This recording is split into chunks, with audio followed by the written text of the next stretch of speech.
रख हौसला वो मंजर भी आएगा, प्यासे के पास चलकर कुछ समंदर भी आएगा, यूं थक कर ना बैठ ए मंजिल के मुसाफिर, मंजिल भी मिलेगी और मिलने का मजा भी आएगा।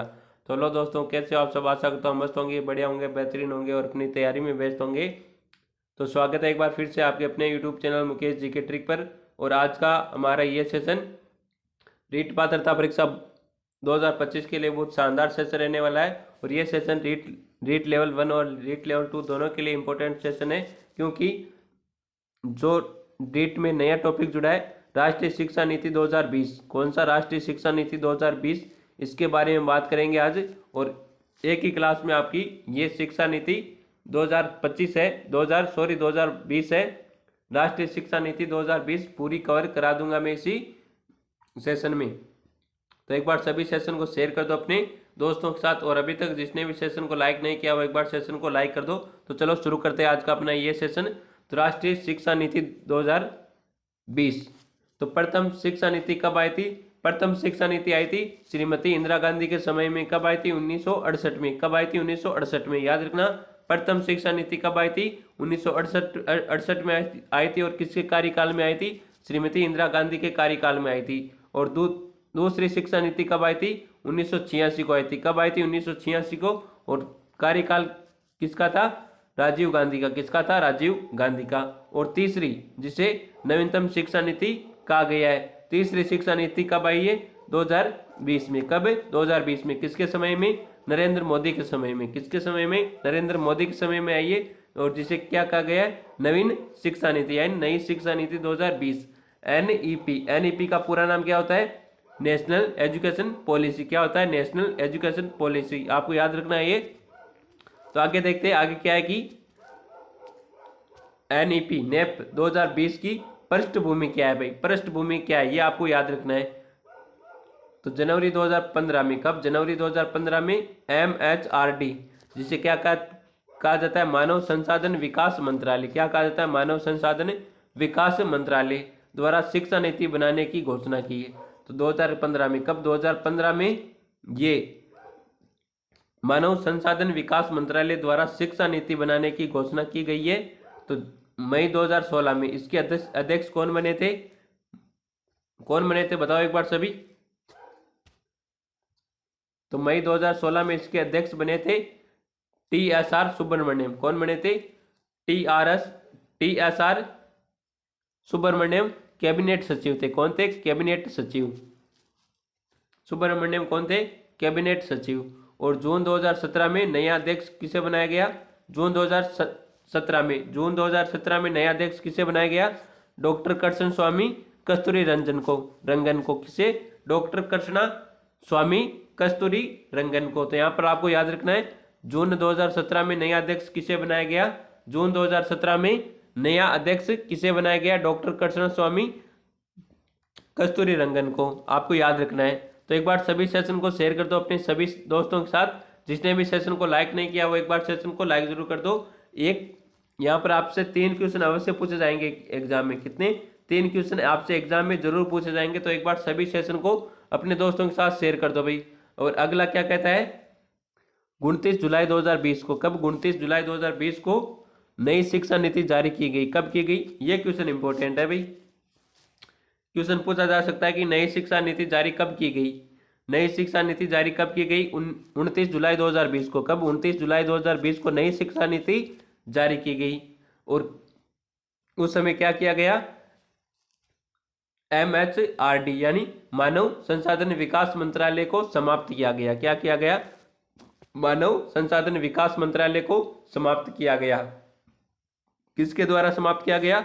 रमेश पोखरियाल निशंक के द्वारा। किसके द्वारा? रमेश पोखरियाल निशंक के द्वारा ये मानव संसाधन विकास मंत्रालय इसे समाप्त किया गया, जिसे क्या कहा जाता है? MHRD। तो आपको याद हो जाएगा कि नई शिक्षा नीति कब आई थी? 29 जुलाई 2020 को आई थी। कब आई थी? 29 जुलाई 2020 को आई थी। और इसमें क्या क्या किया गया? मानव संसाधन विकास मंत्रालय को समाप्त किया गया और नया मंत्रालय बनाया गया। नया मंत्रालय का नाम क्या था? शिक्षा मंत्रालय। कौन सा? शिक्षा मंत्रालय, जिसे MOE कहा जाता है। क्या कहा जाता है? MOE कहा जाता है, शिक्षा मंत्रालय। तो आगे देखते हैं कि ये नई शिक्षा नीति आई है, उसके कितने भाग है? 4 भाग है। कितने भाग है? 4 तो भाग है और 27 अध्याय। कितने अध्याय? 27 अध्याय। कितने? 27 अध्याय और 4 भाग है। कितने भाग है? 4 भाग है। तो पहला भाग क्या कहता है? स्कूल स्कूल शिक्षा, स्कूल शिक्षा। दूसरा भाग उच्च शिक्षा। तीसरा भाग केंद्रीय विचारणीय मुद्दे और चौथा क्रियान्वित। कौन? क्रियान्वित। तो आपको याद रखना कि 29 जुलाई 2020 को ये मानव संसाधन विकास मंत्रालय समाप्त किया गया और नया मंत्रालय बनाया गया। कौन सा? शिक्षा मंत्रालय। कौन सा? शिक्षा मंत्रालय, जिसे क्या बोला जाता है? MOE। ये याद रखना है बिल्कुल। 3 क्वेश्चन पूछे जाएंगे एग्जाम में। अगला क्या है? नई शिक्षा नीति की आवश्यकता क्यों पड़ी? ये इंपोर्टेंट है भाई। तो नई शिक्षा नीति की आवश्यकता क्यों पड़ी? तो सतत विकास लक्ष्य, सतत विकास लक्ष्य जिसे SDG 04 को प्राप्त करने के लिए नई शिक्षा नीति बनाएगी। तो नई शिक्षा नीति की आवश्यकता क्यों पड़ी? सतत विकास लक्ष्य। किसको? सतत विकास लक्ष्य को प्राप्त करने के लिए नई शिक्षा नीति बनाई गई। तो SDG सार्वभौमिक गुणवत्ता शिक्षा, सार्वभौमिक गुणवत्ता शिक्षा, ये आपको याद रखना है। आगे देखते NEP 2020 के आधार स्तंभ। तो नेशनल एजुकेशन पॉलिसी 2020 के आधार स्तंभ कौन कौन से? कितने? 5 है। कितने? 5 है। आधार स्तंभ कितने? 5 है। कौन कौन से? देखते चलो। तो आपको याद रखना है AAAEQ के AAAEQ। तो पहला है पहुंच। क्या है? पहला तो है पहुंच। दूसरा क्या है? वहनीयता। क्या है? वहनीयता। तीसरा क्या है? उत्तरदायित्व। तीसरा उत्तरदायित्व। क्या है? उत्तरदायित्व। चौथा है समानता। क्या है? समानता। और पांचवा क्या है? क्वालिटी यानी गुणवत्ता। यह आपको याद रखना है। क्या रखना है? याद रखना है। पहुंच, वहनीयता, उत्तरदायित्व, समानता और गुणवत्ता, ये 5 आधार स्तंभ याद रखने आपको नई शिक्षा नीति के। अब देखते हैं नई शिक्षा नीति के मार्गदर्शन सिद्धांत। ये भी इंपॉर्टेंट है। मार्गदर्शन सिद्धांत, शिक्षा नीति के मार्गदर्शन सिद्धांत। तो पहला सिद्धांत क्या कहता है? शिक्षा एक सार्वजनिक सेवा है। ये बिल्कुल सही है भाई। तो शिक्षा क्या है? एक सार्वजनिक सेवा है, बिल्कुल सही है। शिक्षक शिक्षा की दूरी, ये भी बिल्कुल सही है। प्रत्येक बाल में यानी प्रत्येक बालक में विशिष्ट योग्यता होती है, उनकी पहचान करना और विकास करना। यह इंपॉर्टेंट है सबसे ज़्यादा कि प्रत्येक बालक में विशिष्ट योग्यता होती है, सभी को पता है, और उसकी पहचान करना और उसका विकास करना। अगला है मानवीय एवं संविधान के मूल्यों का विकास करना। मानवीय एवं संविधान के मूल्यों का विकास करना, जिसमें समानता, न्याय और स्वतंत्रता को शामिल किया गया है। समानता, न्याय और स्वतंत्रता को शामिल किया गया है। मानवीय एवं संविधान के मूल्यों का विकास करना। आगे देखते हैं स्कूल स्तर पर संकाय का वर्ग को समाप्त किया जाएगा। तो स्कूल स्तर पर संकाय का वर्ग है, संकाय या वर्ग है, उसको क्या किया जाएगा? समाप्त किया जाएगा।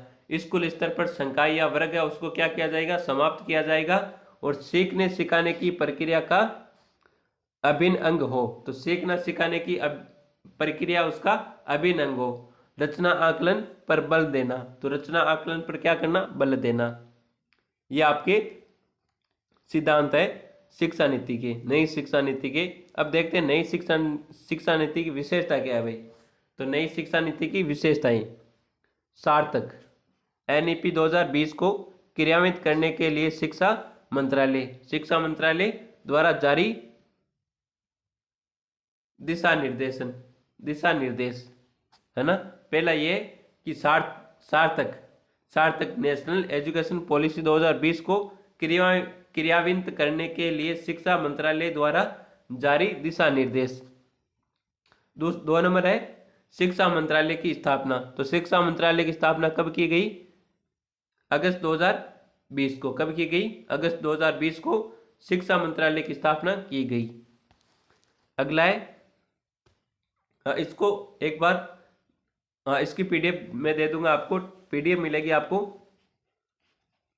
पीडीएफ मिलेगी हमारा टेलीग्राम चैनल है मुकेश जीके ट्रिक के नाम से, मुकेश जीके ट्रिक के नाम से टेलीग्राम चैनल है। वहाँ पर आपको इसकी पीडीएफ दे दूंगा मैं आपको। वहाँ से आप बिल्कुल अच्छे तरीके से नोट्स बना सकते हो और याद कर सकते हो। तो एक बार ये इस सेशन को देखना एक बार पूरे पूरे एंड तक, और फिर उसके बाद मैं आपको पीडीएफ दे दूंगा। वहाँ से आप पीडीएफ पे आप नोट्स बना सकते हो पीडीएफ से, फिर आपको याद करना है। अगला क्या कहता है, सकल घरेलू उत्पादन जीडीपी का 6% बजट का प्रावधान किया गया। तो सकल क्वेश्चन आ सकता है कि सकल घरेलू उत्पादन का कितना प्रतिशत प्रावधान किया गया। तो आपको आंसर क्या देना है, 6% बजट का। कितने बजट का, 6% बजट का। और ये इंपॉर्टेंट है, ये क्वेश्चन आ सकता है, स्टार लगा लो चाहे तो अभी। नवीन पेटर्न पद्धति, तो नई पद्धति क्या रखी गई है, 5 plus 3 plus 3 plus 4, 5 plus 3 plus 3 plus 4, 15 वर्ष, यानी 15 वर्ष। 15 वर्ष में बालक 3 से 18 वर्ष तक हो जाता है, 3 से 18 वर्ष तक ना, 15 वर्ष में 3 से 18 वर्ष तक। अब देखते हैं स्टेज इसके, 4 वर्ष, 14 से 18 वर्ष, कक्षा 9 से 12 तक। कब, 9 से 12 तक। स्टेज कौन सी हो जाएगी, माध्यमिक स्टेज। कौन सी, माध्यमिक स्टेज, 4 वर्ष में। और 3 वर्ष 11 से 14 वर्ष, कक्षा कौन सी है, 6 से 8। कौन सी, 6 से 8। और मीडियम स्टेज कौन सा, मिडिल स्टेज। अगला स्टेज कौन सा हो जाएगा, प्रेटरी स्टेज, वर्ष 3, 8 से 11 वर्ष, कक्षा 3 से 5। और 5 वर्ष 3 से 8 वर्ष तक, पूर्व प्राथमिक से कक्षा 1-2, फाउंडेशन स्टेज, यानी नींव लगाने की अवस्था ना, फाउंडेशन स्टेज। ये आपको याद कर लेना है। नई पैटर्न पद्धति ये आपको कितनी है, 3, 5 प्लस 3 प्लस 3 प्लस 4, ये आपको याद रखनी है। ये क्वेश्चन है कि जैसा ही आ सकता है, याद रखना है आपको ना। आगे देखते आ गया, उपरोक्त नवीन पैटर्न को लागू करने के लिए एमपी श्री योजना कब लागू की गई, 5 सितंबर 2022 को। कब, 5 सितंबर 2022 को। प्रधानमंत्री स्कूल फॉर राइजिंग इंडिया, क्या हो जाएगा, प्रधानमंत्री स्कूल फॉर राइजिंग इंडिया। प्रथम चरण में 14,500 स्कूल खोले जाएंगे। तो प्रथम चरण में क्या होगा, इस योजना में, पीएम श्री योजना में क्या होगा, प्रथम चरण में 14,500 स्कूलें खोले जाएंगे, जिसमें से प्रत्येक ब्लॉक में 2 स्कूल खोलेंगे। कितने, प्रत्येक ब्लॉक में 2 स्कूल खोलने का प्रावधान है। यानी राजस्थान में ब्लॉक कितने, 358 ब्लॉक है, इंटू 2 कर दो तो 716 स्कूल है आपके ब्लॉक में हो जाएगी। कितनी हो जाएगी, 716 ब्लॉक में हो जाएगी स्कूलें। अब देखते हैं राष्ट्रीय शिक्षा नीति के अध्याय कितने बताए थे मैंने पहले, 27। भाग कितने, 4। कितने, 4, याद रखना है। तो राष्ट्रीय शिक्षा नीति के अध्याय देखते हैं। तो पहला अध्याय कौन सा है, early childhood care and education. तो प्रारंभिक बचपन देखभाल एवं शिक्षा, ये है प्रारंभिक बचपन देखभाल एवं शिक्षा। तो लक्ष्य क्या है इसका, 2030 तक 3 से 8 वर्ष तक के बच्चों को प्रारंभिक बचपन देखभाल एवं शिक्षा उपलब्ध करवाया जाएगा। तो ये आपको याद रखना है ना। पाठ्यचर्या देखते, पाठ्यचर्या 8 वर्ष तक की शिक्षा के लिए एक पाठ्यचर्या का निर्माण किया गया, जिसे NCF ECCE कहा गया, प्रारंभिक बालक देखभाल शिक्षा ना। अब देखते हैं शिक्षा, एजुकेशन। एजुकेशन, अनौपचारिक शिक्षा और औपचारिक शिक्षा। अनौपचारिक शिक्षा में कितनी वर्ष, वर्ष कितने हैं, 3 से 6 वर्ष ना, 3 से 6 वर्ष यानी आंगनबाड़ी, बाल वाटिका कहते हैं जिसे, क्या कहते हैं, बाल वाटिका। और औपचारिक शिक्षा 6 से 8 वर्ष, स्कूल की शिक्षा है वो।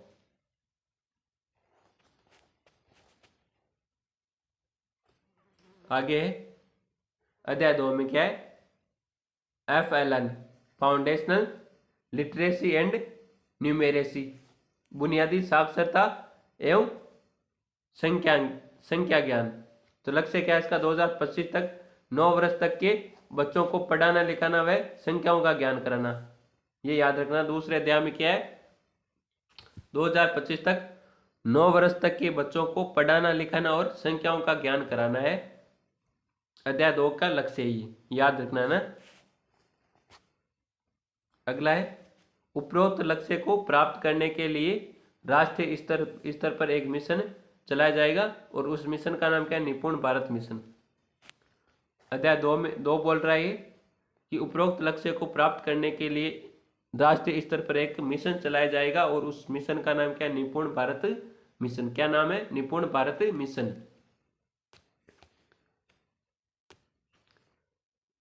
आगे देखते आगे क्या है, school readiness programme. School readiness programme कक्षा 1 में प्रवेश लेने वाले बच्चों को औपचारिक शिक्षा के लिए तैयार करना। अवधि क्या है, 12 सप्ताह या 3 माह। क्या है, स्कूल रेडीनेस प्रोग्राम कक्षा 1 में प्रवेश लेने वाले बच्चों को औपचारिक शिक्षा के लिए तैयार करना है। और अवधि क्या रखी गई है इसकी, 12 सप्ताह या 3 माह है ना, 12 सप्ताह या 3 माह है। अध्याय 3 है, शिक्षा का सार्वभौमिकरण। शिक्षा का सार्वभौमिकरण अर्थ क्या है, सभी तक शिक्षा की पहुंच हो, अर्थात ड्रॉप आउट, बच्चों की संख्या कम करना, सकल नामांकन अनुपात,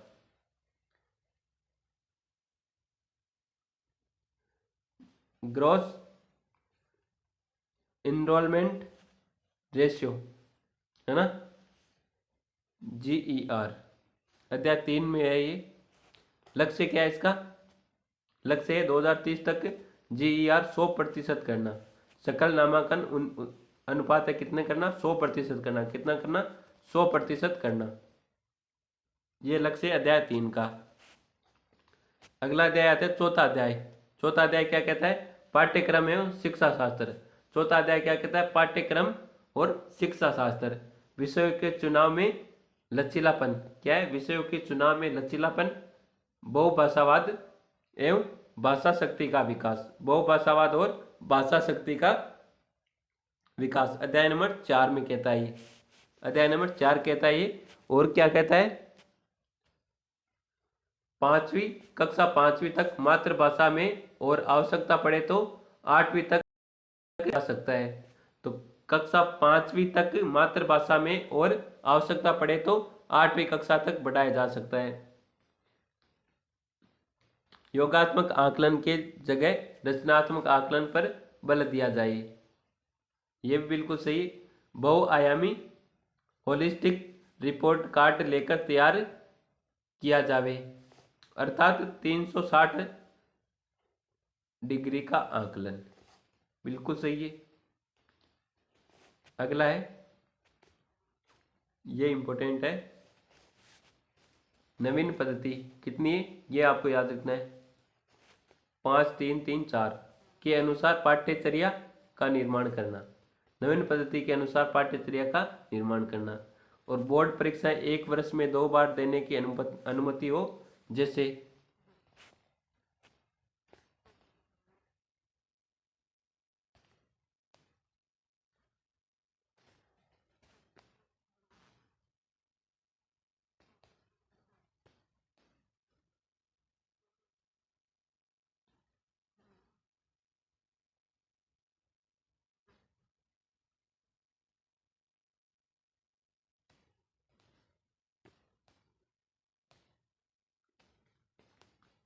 बोर्ड परीक्षा। पहली तो क्या होगी, मुख्य परीक्षा होगी ना, मुख्य परीक्षा और सुधार परीक्षा। तो बोर्ड परीक्षा कैसी होनी चाहिए, मुख्य परीक्षा और सुधार परीक्षा। राष्ट्रीय स्तर पर एक आकलन या मूल्यांकन केंद्र स्थापित करना जिसे परक कहा जाएगा। क्या कहा जाएगा, परक कहा जाएगा।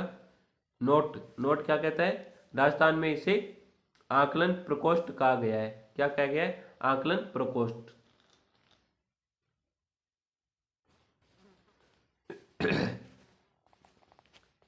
अगला क्या कहता है, ये RSCERT उदयपुर द्वारा संचालित है। ये इंपॉर्टेंट है भाई, ये किसके द्वारा संचालित है, RSCERT उदयपुर के द्वारा संचालित है। अब आता है अध्याय 5वां। कौन सा अध्याय 5वां, टीचर, शिक्षक। इसमें क्या, अध्याय 5 में क्या कहा गया है, 2030 तक न्यूनतम योग्यता 4 वर्षीय एकीकृत बीएड डिग्री होगी। तो 4 वर्ष की बीएड डिग्री होगी। अध्याय 5 में कह रहा है, अध्याय 5 में क्या कह रहा है, 4 वर्ष की बीएड डिग्री होगी ना, ये तो याद हो जाएगा। सामान्य क्षेत्रों में छात्र शिक्षक अनुपात 30:1 होगा। कितना होगा, 30:1। 30:1। ये क्वेश्चन आ सकता है भाई।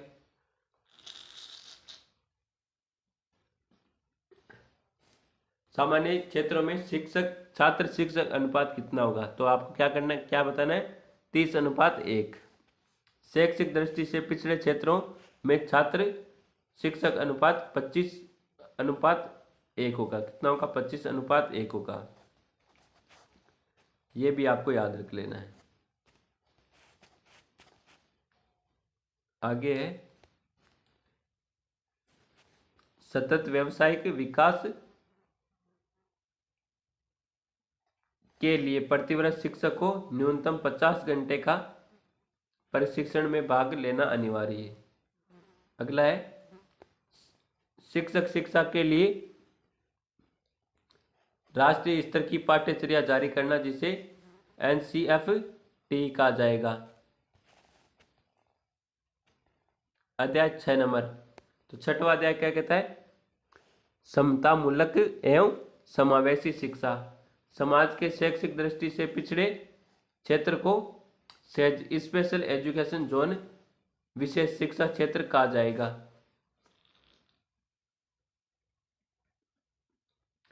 तो समाज के शैक्षिक दृष्टि से पिछड़े क्षेत्र को क्या कहा जाएगा, स्पेशल एजुकेशन जोन, विशेष शिक्षा क्षेत्र कहा जाएगा। लड़कियों के लिए गुणवत्ता शिक्षा उत्पन्न कराने के लिए जेंडर इंक्लूजन फंड खोला जाएगा।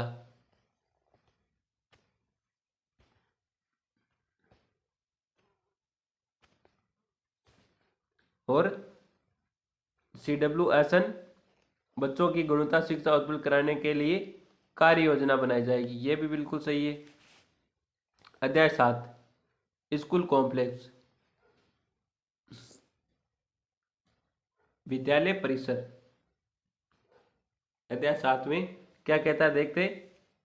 विद्यालय परिसर की अवधारणा सर्वप्रथम कोठारी आयोग 1964 से 1966 में दी। कब दी, तो विद्यालय परिसर की अवधारणा सर्वप्रथम किसने दी थी, कोठारी आयोग ने। कब दी थी, 1964 से 1966 में। तो ये भी क्वेश्चन आ सकता है कि विद्यालय परिसर की अवधारणाएं सर्वप्रथम किस आयोग ने दी थी, तो कोठारी आयोग ने। किसने, कोठारी आयोग ने। अगला है 5 से 10 किलोमीटर के क्षेत्र में 2025 तक स्कूल कॉम्प्लेक्स स्थापित किए जाएंगे। इससे अंतर्गत सभी प्रकार के स्कूल, खेल मैदान, पुस्तकालय, सामाजिक चेतना केंद्र तथा बाल केंद्र बनाए जाए।